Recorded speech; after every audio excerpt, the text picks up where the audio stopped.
Good afternoon. And welcome. My name is Joseph White. I'm a 1996 U.S. Air Force Academy graduate and a Republican precinct leader and volunteer from Colorado Springs.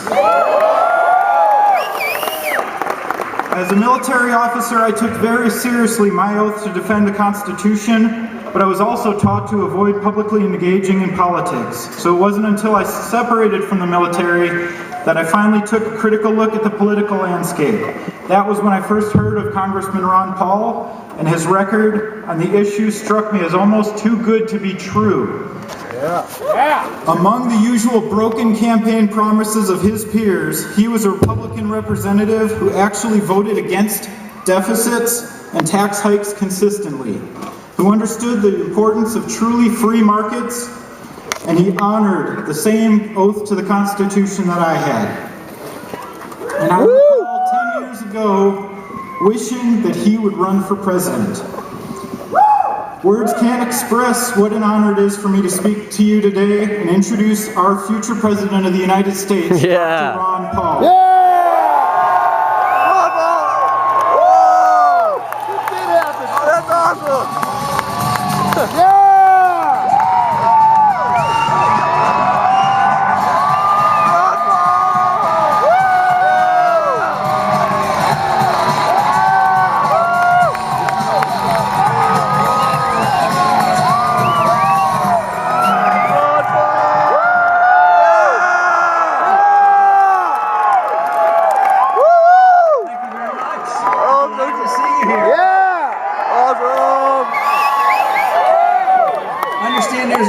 Coming up. How are we going to do in Colorado? Let me introduce my wife Carol down here. And my granddaughter Linda. First Lady. Carol and I will have a celebration tomorrow. We'll have been married 55 years as of tomorrow. Thank you very much for coming out. This is our third stop today. And there's been a lot of enthusiasm and a lot of optimism, but also a lot of concern. We have a lot of concern about this country, but we also know that if we do the right things, we can get out of this mess rather quickly. I've been saying that we got into this mess because, we overspent and overborrowed and overprinted money and overregulated. And I can't understand how those in charge in these last 4 years thought that the solution would be to spend more, tax more, regulate more, and print more money. It doesn't seem to be working. So the alternative is to go in a different direction. For the last 100 years or so, our country has gotten very careless about the rule of law. To me, the rule of law is obeying the Constitution. An old-fashioned idea, but one worth reviving. So if we got into trouble by avoiding the Constitution, I think that if we all of a sudden went back to the Constitution, it would take us about a year to recover. Instead, it's dragging out. It's into the 4th year now, and there's no reason to think that next year is going to be any better than this year unless we change our ways. That means we have to change the role of government. We don't have to believe that the government should spend the money. The people should be spending the money, not the government.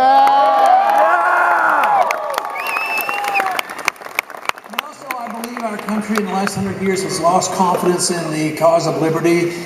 We became, content to, enjoy the fruits of freedom, and freedom does produce a lot of wealth.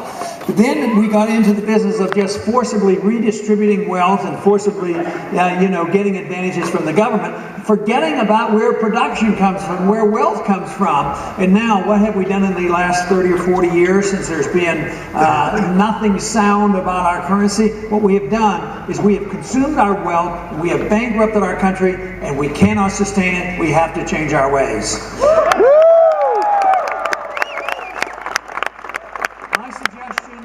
Changing our ways immediately, I think in the first year we could cut the budget by $1 trillion. Finally!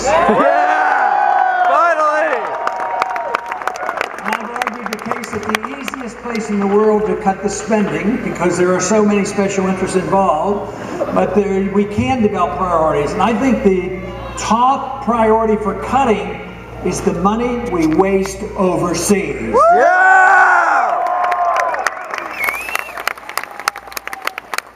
We've had essentially perpetual war going on for many, many years, and unfortunately, the executive branch have made all the decisions. They don't come to the Congress, they don't come to the people. Sometimes they go, as a real insult, they go to the United Nations to get permission. So once again, what is the solution? Follow the Constitution. You can't go to war unless there's a declaration. And we do. That is the responsibility of the federal government to have a strong national defense. And if we have an enemy that's attacking us, yes, declare a war, go fight it, win it, and get it over with.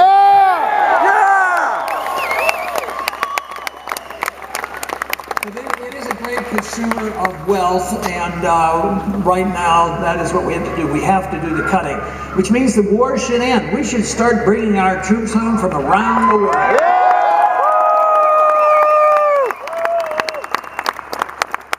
And we can literally save hundreds of billions of dollars, and guess what? You don't have to sacrifice any defense. The way we spend money overseas, bombing and attacking and invading and occupying, we make enemies. What we don't need are more enemies. What we need is more defense. And that means not just pumping money into the military-industrial complex, but pumping money into the defense of this country. I've been very pleased. One of the things that I've been most pleased about during the campaign, this happened even 4 years ago, is the tremendous support we get from the military as well as the veterans. To our campaign, we get twice as much as all the other candidates put together from active military duties. So they know what's going on. They've been over there. I talked to so many young men, women who have come back from Afghanistan and Iraq, and they are not excited about going back for a fourth or a fifth or a sixth tour dirty. They know what's going on, and we ought to listen to the veterans because they know that this is a futile exercise, and it's such a payment, not only in life and limb, but in cost. In the last 10 years, we've added over $4 trillion to our national debt to pursue these wars that we can't afford and aren't doing us any good. So this is a very good place to start, and we should be able to bring a lot of people together, left or right or moderates, bring people together and say, if you have to spend the money, spend it at home, not overseas.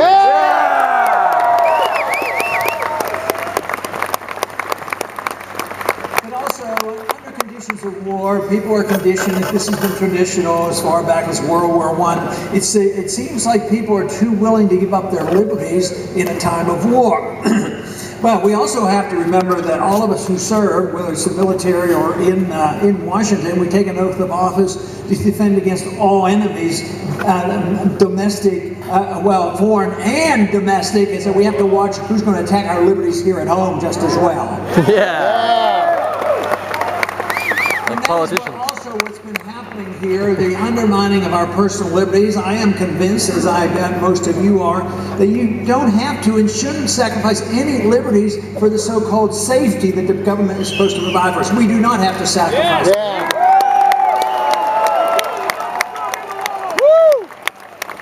This is the reason I was a strong opponent to the Patriot Act. If I have anything to say about it, I'd repeal the Patriot Act.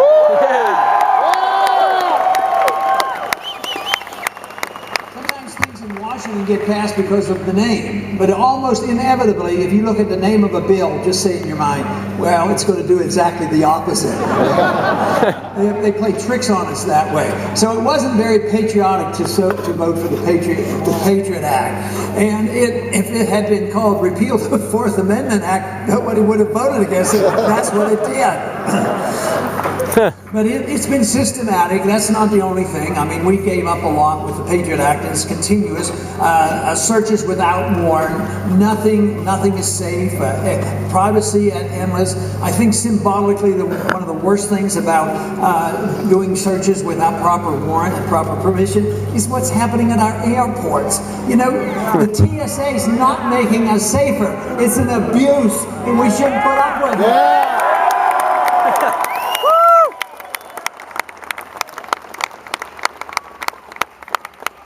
You know, I generally will be quite willing to blame the leadership of both political parties because they have been derelict. Our party, the Republican Party, didn't do a very good job in balancing the budget. So I think there's a lot of blame to go around, but this administration has done some things that are very annoying. They certainly haven't done anything to revive the economy. But a couple of things that are very annoying to me is the attack on civil liberties. And of course, he was the individual that would protect civil liberties and bring troops home and whatnot. But what he announced 1 year ago was very annoying. It should have been a warning to us. 1 year ago, he had a representative testify before a Senate committee that said it was now the official policy of the United States government that it could assassinate American citizens without charges. And to prove his point, he assassinated 3 American citizens. This should not go unnoticed. And of course they say, well, these are bad people. The thing of it is, they weren't all bad people, we don't know. They were suspects. We're not supposed to be assassinated because we are suspect. And now what they're saying, if you're even associated with an organization that is suspect, you can be hauled in. You know, whether it's a website, an organization, a donation, or whatever. You know, the old-fashioned way of being a suspect and proven to be guilty in a court of law is still pretty important, and we need to be able to keep hold on that. Yeah!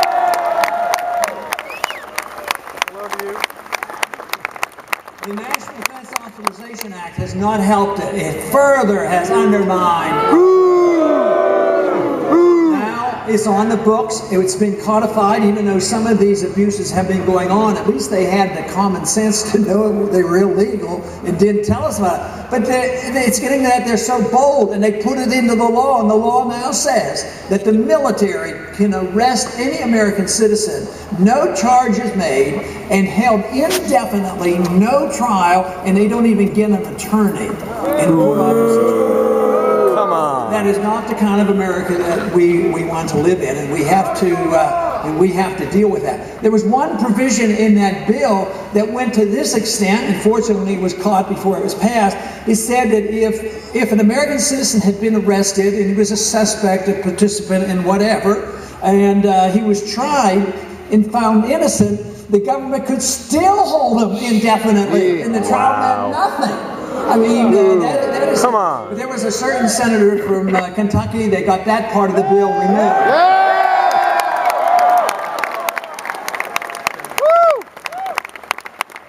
But economically, we can't get back on our feet again if we don't get the money returned to the people, which means that we have to greatly reduce the spending and greatly reduce the taxes. We have to defend it from a moral viewpoint. If you have the moral right to your life and the moral right to your liberty, why don't we have the moral right to keep the fruits of our labors? Of course, it's very seductive. Direct taxation is a vicious burden on all of us, but that isn't all. They can borrow money and pass the debt on to another generation, but they also can just print up the money and dilute the money we have, and the people who try to work and save, they get robbed as well. When that happens, countries have done this notoriously many, many times, and every time they do it, they wipe out the middle class. And just look around. What do you think's happened to the middle class in the last 4 years? The prosperity has gone down, the wealth has gone down, the middle class has shrunk, and guess what? There's a characteristic of what happens under these conditions, and the wealth is transferred. It's transferred to a privileged class. And the privileged class are those who benefit from the inflation, those who have influence on Washington, and that's why the lobbyists and the money is so much in control today, and the people have lost control. That is why we need to follow through with this intellectual political revolution that is absolutely necessary.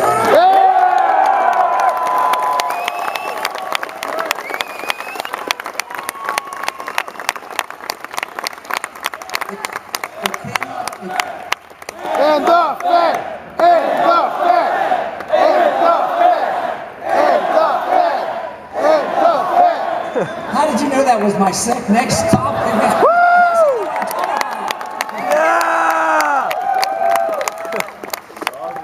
The Fed will be ended. It'll self-destruct in the near future. But the one thing that everybody ought to agree, a lot of people don't go to the extent of ending the Fed. It sounds like a few of you here would end the Fed like that. Probably 85% of the American people say, audit the Fed and find out what they've been up to. Do both. During the bailout, In these last several years, the Congress created about $1 trillion of bailout money, and they bailed out companies and banks and who knows what. But at least it was on the surface, and at least it was appropriated money. The Fed was involved with $15 trillion of churning credit, bailing out banks, foreign governments, foreign banks, and they're still in the business of it. Bernanke's been to Europe and already guaranteed that he will be available if the banks get into trouble and the banks have bought sovereign debt that's not worth anything, like Greek debt. At the same time, our banks are intertwined with the foreign banks, and they've been involved with the derivatives movement, and therefore they say it's necessary. They said if we don't keep bailing them out, there's going to be a depression. But have you ever wondered, maybe they deserve the depression, you don't deserve the depression.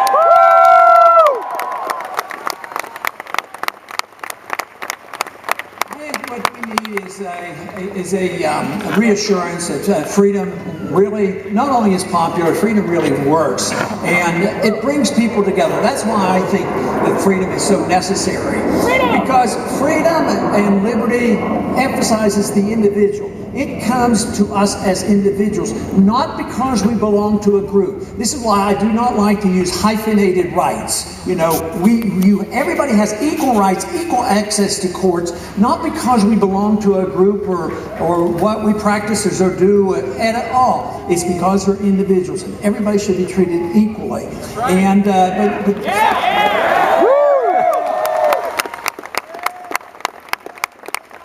But if people understand that, literally we bring people together. First off, there are some people who understand the economic liberties and we have a right to spend our money. So people who want their freedom to spend their money, they're not always the ones that want to protect your right to run your own social life as you choose. So if you bring people together because they want social, religious liberty as well as economic liberty, it should bring everybody together.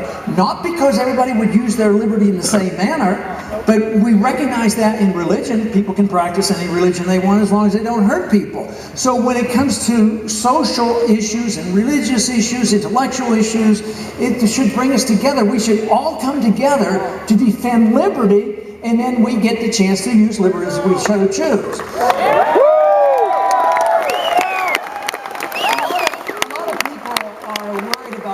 Because some in Washington believe that you won't take care of yourselves and that the government will have to take care of you. But look what's happening today. The government's been taking care of a lot of people for a long time. They wanted free education, free medical care, free housing, free food, and now we're broke. So I think the door is wide open for assuming responsibility for ourselves, and we just get our freedoms back again.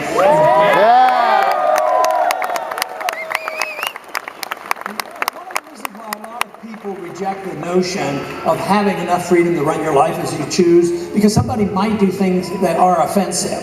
But if somebody practices a religion or doesn't practice religion, we don't say you shouldn't have the freedom to do that. So what you need to do, if people use their freedom in a certain way, you have to be tolerant enough, and you have to say, well, we're not sanctioning what it is, we don't endorse what they do, and that's entirely different.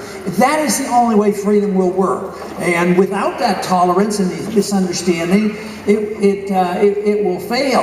Now, the one thing that is pretty neat about the concept of liberty is I'm convinced personally, if I had a choice, between liberty and wealth, I would want my liberty. And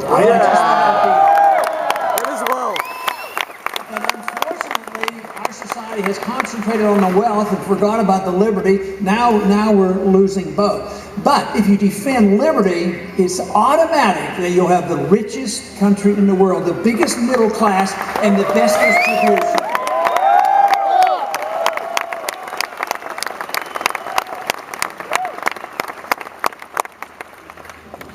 Changes in a free society changes always can come. We can change our Constitution in a deliberate fashion. We shouldn't ignore it. But we should change other people and raise our children and get along with people through persuasion and setting examples. Once we resort to force, then we're in big trouble. And this is what we do individually. People are forcing people how they're supposed to run their lives, how they're supposed to spend their money, and we tell other countries how they're supposed to run their countries. Even when they mess up, we don't have the right to go into those countries and occupy their countries and say, you're going to do this.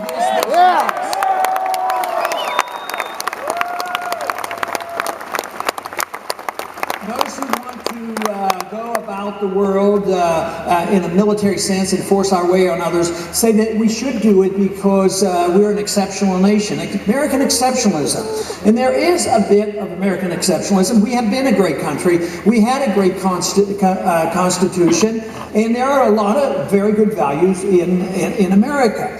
But once you use force to force it on other countries, you lose it all. You're no longer exceptional. So we have to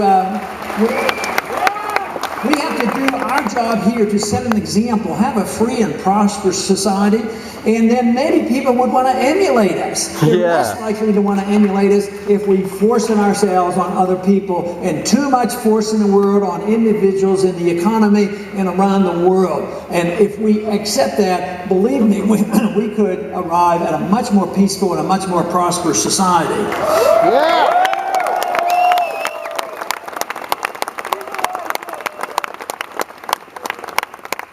John Adams says that be careful, we are giving you a republic, but if you're careful, it will be morphed into becoming a pure democracy where the majority dictates to the minority and they can take away your rights. I think we've morphed into a democracy now. We don't have a true republic.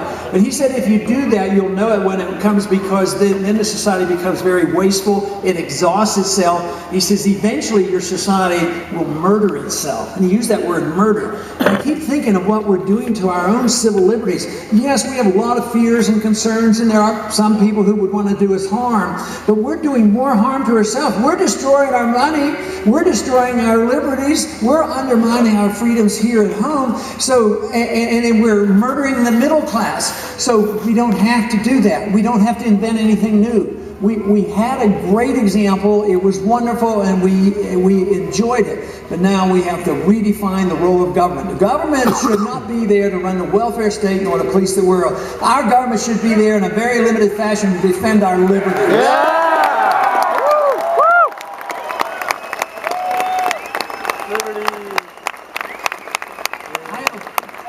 Belief that a goal in life ought to be for us to seek virtue and excellence, and I'm also convinced in a state-run situation or big government tyranny, you don't have much chance to do anything. So if that is the goal, it can best be achieved in a free society. But when government assumes this role that they're going to make us virtuous and work for excellence, believe me, they destroy the fabric of the society, and I'm afraid that's what we have seen now. We were warned at the time of the founding of our country that if we're not a virtuous people and we do not, live up to these principles, that we will lose it. The Constitution is good, but it isn't the Constitution that holds us together. It's the people's attitude and their willingness to assume responsibility of what a free society is all about. The good news. Is that there is a revolution going on. It's an intellectual. There's a political revolution. It has engaged many young people. It's spreading through the college campuses. It's spreading around the country because so many who have been disenfranchised in the past all of a sudden knows that there are people now talking about liberty and not talking about politics as usual. That is very encouraging. So I think there's every reason for us to be optimistic, but we have to be political activists, because if we say, yes, I agree with that, that's fine, but in Colorado right now, coming up shortly, there's going to be some voting going on. Now, if you believe in this and you think this message should be heard, let's send a message from Colorado that we believe in liberty.